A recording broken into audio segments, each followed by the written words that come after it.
11 নম্বর আসামি উপস্থিত হয়েছে। আসামিরা তারা ভুল স্বীকার করেছে এবং আসামিরা তারা জামিন দিয়েছে আগামী ধার্য তারিখ পর্যন্ত। আর আমি কোর্টটা মঞ্জুর করেছে।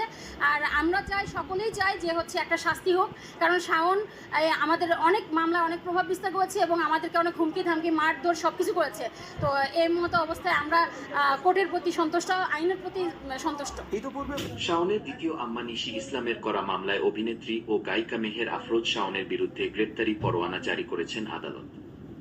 একই মামলায় সাবেক ডিবি প্রধান হারুন অর রশিদ ও ঢাকা মেট্রোপলিটন পুলিশের সিটিটিসি ইউনিটের সাবেক এডিসি নাজমুলের বিরুদ্ধে গ্রেপ্তারি পরোয়ানা জারি করা হয়। গত মঙ্গলবার 22 এপ্রিল ঢাকার অতিরিক্ত চিফ মেট্রোপলিটন ম্যাজিস্ট্রেট ছানাউল্লাহ তাদের বিরুদ্ধে গ্রেপ্তারি পরোয়ানা জারি করেন। বুধবার 23 এপ্রিল আদালত সূত্রে এ তথ্য জানা যায় গত 13 মার্চ শাওনের দ্বিতীয় মা নিশি ইসলাম হত্যাচেষ্টা ও মারধরের অভিযোগে 12 জনকে আসামি ঢাকার মেট্রোপলিটন ম্যাজিস্ট্রেট আদালতে মামলাটি দায়ের করেন। ওই দিন আদালত বাদীর জবানবন্দি রেকর্ড আসামিদের আদালতে হাজির হওয়ার জন্য সমন জারি করেন। একই সাথে উভয় পক্ষের উপস্থিতির জন্য 22 এপ্রিল ধার্য করেন। আসামিরা হলেন মেহের আফরোজ শাওনের বাবা ও মামলার বাদী নিশি ইসলামের স্বামী ইঞ্জিনিয়ার মোহাম্মদ আলী, মেহের আফরোজ শাওন, তার বোন মাহিন আফরোজ সিনজন ও সেজুতি, সিনজনের স্বামী সাব্বির, এডিসি নাজমুল, সুব্রত দাস, মাইনুল হোসেন, সাবেক ডিবি প্রধান হারুন অর রশিদ, পুলিশ পরিদর্শক সাইফুল ইসলাম ভুইয়া, উপপরিদর্শক শাহ আলম ও মোহাম্মদ আলীর ভাগ্নে মোকলেছুর রহমান মিল্টন। এর মধ্যে পুলিশ পরিদর্শক সাইফুল ইসলাম ভুইয়া ও পরিদর্শক শাহ আলম গতকাল আদালতে হাজির হয়ে আত্মসমর্পণ করে জামিন আবেদন করেন। আদালত তাদের জামিন মঞ্জুর করে বাকি 10 আসামি আদালতে উপস্থিত না হওয়ায় তাদের বিরুদ্ধে গ্রেপ্তারি পরোয়ানা জারি করেন।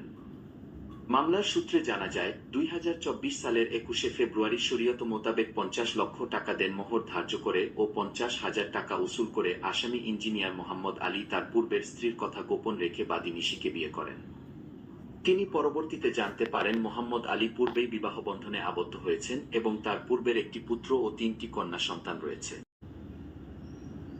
বিয়ের বিষয়টি জানতে চাইলে সেই তার প্রথম বিয়ে সম্পর্কে জানাতে বিভিন্ন রকমের ছলনা ও প্রতারণার আশ্রয় নেন এবং তার সকল প্রতারণার কথা স্বীকার করেন। পরবর্তীতে 28 ফেব্রুয়ারি শাওনের বোন সিনজন ও তার স্বামী সাব্বির বাদীর বাড়িতে এসে বিয়ের সম্পর্ক গোপন রাখার জন্য হুমকি দেয়। এরপর 4 মার্চ আসামি মোহাম্মদ আলী নিজের অসুস্থতার কথা জানিয়ে বাদীকে গুলশানের বাসায় যাওয়ার জন্য বলেন। তখন তার পূর্বের স্ত্রীকে দেখে আসামির প্রতারণার বিষয়টি সম্পর্কে স্পষ্ট ধারণা পান। এ সময় অন্যান্য আসামিরা তাকে ঘাড় ধাক্কা দিয়ে ঘর থেকে বের করে দেন। পরদিন আবারও শাওন ও এডিসি নাজমুল সহ অন্য আসামিরা বাদীর বাড়িতে ঢুকে সাদা কাগজে স্বাক্ষর নেওয়ার চেষ্টা করে। স্বাক্ষর দিতে অস্বীকৃতি জানানোতে শাওন তাকে বেধড়ক মারধর করে। এর ফলে তিনি অজ্ঞান হয়ে গেলে আসামিরা পালিয়ে যায়। এরপর ওই বছরের 24 এপ্রিল বাদীকে ডিবির অফিসে ডেকে নেন ডিবি পরিদর্শক শাহজালাল। সেখানেও শাওন সহ অন্যান্য আসামিরা মারধর করেন।